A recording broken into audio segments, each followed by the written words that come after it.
प्यारे बच्चों, आज के क्लास में हम लोग जानेंगे कि 400 प्लस अंक कैसे प्राप्त करें, क्योंकि सभी विद्यार्थी पढ़ते हैं लेकिन 400 प्लस अंक जो है बहुत कम ही विद्यार्थी ला पाते हैं। तो आज का जो रणनीति है 400 प्लस अंक लाने का रणनीति है, और 400 प्लस अंक तभी लाएगा जब आप एक रणनीति तैयार करेंगे, क्योंकि बिना रणनीति का जो है किसी भी काम में आप सफल नहीं हो सकते हैं।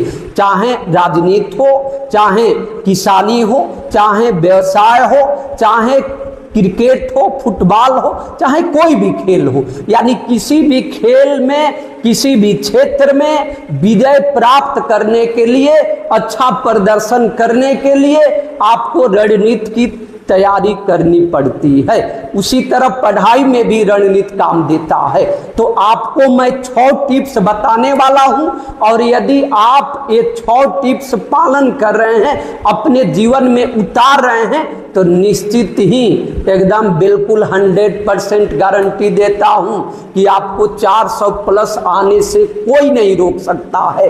ओके, तो आओ जानते हैं 400 प्लस लाने के लिए ये 6 टिप्स कौन कौन है। तो पहला नंबर है रेगुलर स्टडी।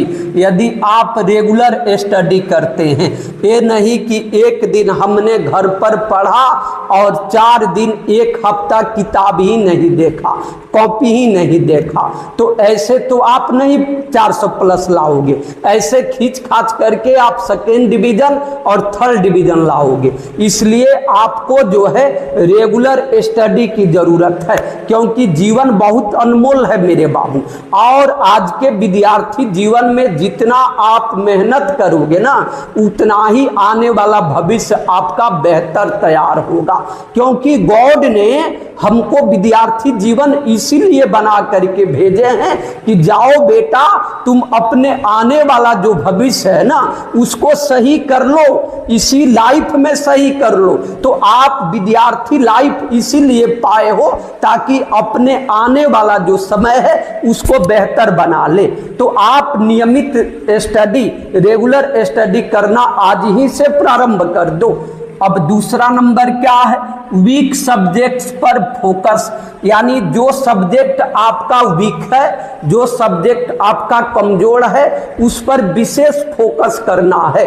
जैसे एग्जाम्पल में मान लीजिए आपका मैथ ही कमजोर हो गया और बाकी सब्जेक्ट आपका सही है, तो फिर बाकी सब्जेक्ट में आप अच्छा मार्क्स ही ला करके क्या करेंगे?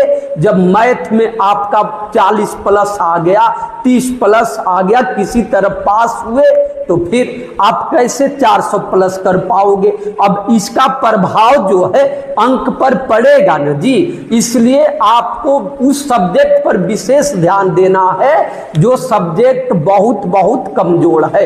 ऐसे तो सभी सब्जेक्ट पर ध्यान देना है, लेकिन उस पर विशेष देना है जो ज्यादा कमजोर है, क्योंकि सभी सब्जेक्ट को आपको रफ एंड टफ में रखना है, बिल्कुल अच्छे से तैयार करके रखना है, प्रैक्टिस में रखना है, ताकि प्रत्येक सब्जेक्ट में आपको जो है 70 प्लस मार्क्स आवे, 70 प्लस 80 प्लस मार्क्स आवे।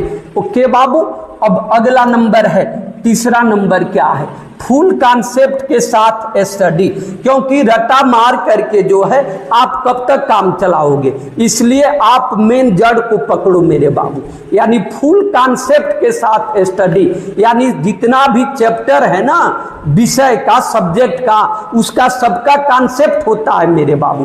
तो आप अच्छे कॉन्सेप्ट को पकड़ो, अच्छे कॉन्सेप्ट देने वाले टीचर से पढ़ो, ताकि आपका कॉन्सेप्ट बिल्कुल तगड़ा रहेगा ना। तो आप तो 10 पास करोगे ही अच्छे डिवीजन से, लेकिन 11, 12 बीए, बीएससी जो है आपका बिल्कुल इजी हो जाएगा, क्योंकि कॉन्सेप्ट विद्यार्थी जीवन का वह आधार है जिस पर पढ़ाई का न्यू चलता है जी, स्टडी का न्यू चलता है। यदि कॉन्सेप्ट ही तगड़ा नहीं है तो फिर अध्ययन का न्यू कैसे तैयार करेंगे? पढ़ेंगे न्यू गिर जाएगा, पढ़ेंगे अध्ययन का न्यू गिर जाएगा। इसलिए न्यू को मजबूत करो। और न्यू मजबूत होगा कब? जब आप जितना भी सब्जेक्ट पढ़ रहे हैं उन सबका कॉन्सेप्ट तगड़ा होगा, तब न्यू मजबूत होगा।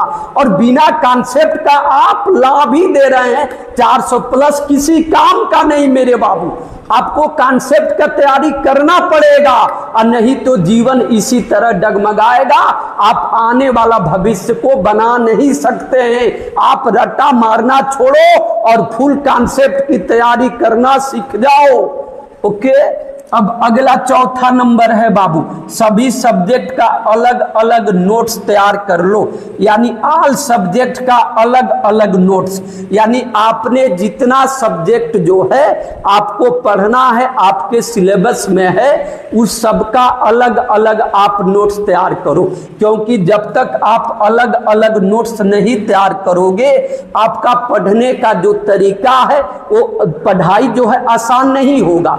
इसीलिए जितना भी सब्जेक्ट है ना, सबका अलग अलग आप नोट्स तैयार करके रख लो, ताकि एग्जाम के समय में वह काम देगा और उसका रिवीजन करते रहो। सबका अलग अलग नोट्स तैयार कर लो। अगला नंबर है मैथ का फार्मूला प्लस साइंस फार्मूला का अलग अलग कॉपीज। अब चूंकि आपने नोट्स तैयार कर लिया, उसके बाद क्या करना है, मैथ का अलग फार्मूला की कॉपी बना लो जिसमें केवल मैथ का फार्मूला रहेगा। साइंस का अलग फार्मूला की कॉपी बना लो जिसमें केवल साइंस रहेगा। अब आप पूछोगे इससे फायदा क्या होगा? क्योंकि बहुत ऐसे बच्चे हैं ना जो मैथ तो लगा लेते हैं, लेकिन लगाते लगाते जाते हैं तले बीच में उनको फार्मूला ही फंस गया, फार्मूला ही नहीं मालूम है, अब वहीं पर लेकर के अटका हुआ है जी। इसका मतलब मेन रीजन क्या हुआ? फार्मूला याद नहीं है। इसलिए आप फार्मूला की कॉपी अलग बना करके रखना है और रोज उस पर 10 मिनट आधा घंटा समय देना है, ताकि फार्मूला टोटल हमको यहाँ पर याद रहे। क्योंकि जब तक आपको फार्मूला याद नहीं रहेगा, फिर आने जो क्वेश्चन आएगा पेपर में आपका फंस जाएगा। इसलिए फार्मूला का एकदम जबरदस्त याद करके रखना है। और सबका मैथ का अलग फार्मूला की कॉपी बनाना है और साइंस का अलग फार्मूला की कॉपी बनाना है। समझ रहे हैं ना मैं क्या कह रहा हूं बाबू? अगला नंबर क्या है? सोशल साइंस में सन के लिए अलग कॉपी तैयार करना है। क्योंकि सोशल साइंस में जो है इतिहास, भूगोल, नागरिक शास्त्र, ये जितना भी है सोशल साइंस है, अर्थशास्त्र, इसमें सन के लिए ना एक अलग कॉपी आप बनाओ। अब पूछोगे सन के लिए का मतलब क्या? यानी जिसमें केवल सन दिया हो। जैसे भारत कब आजाद हुआ? तो 15 अगस्त 1947 को आजाद हुआ, तो 15 अगस्त 1947 लिख लो अलग। गणतंत्र दिवस कब मनाया जाता है? तो 26 जनवरी को मनाया जाता है। ऐसे क्वेश्चन, जालियांवाला बाग हत्याकांड कब हुआ? इसका अलग जो है सन तैयार कर लो। और सब एकदम परफेक्ट, गलत नहीं लिखना है जी, एकदम सही सही सन तैयार करना है। क्योंकि बोर्ड एग्जाम में बहुत ज्यादा बच्चों का जो है ना सन ही गलत हो जाता है। इसलिए आपको सन तैयार करके रखना बहुत जरूरी है। समझ में आ रहा कि नहीं? तो यदि आप ये 6 टिप्स पालन करेंगे, निश्चित ही आपको 400 प्लस अंक मिलेगा बाबू। तो तैयार हो जाओ 6 टिप्स पालन करने के लिए और 400 प्लस अंक प्राप्त कर लो। इसी के साथ जय हिंद, जय भारत।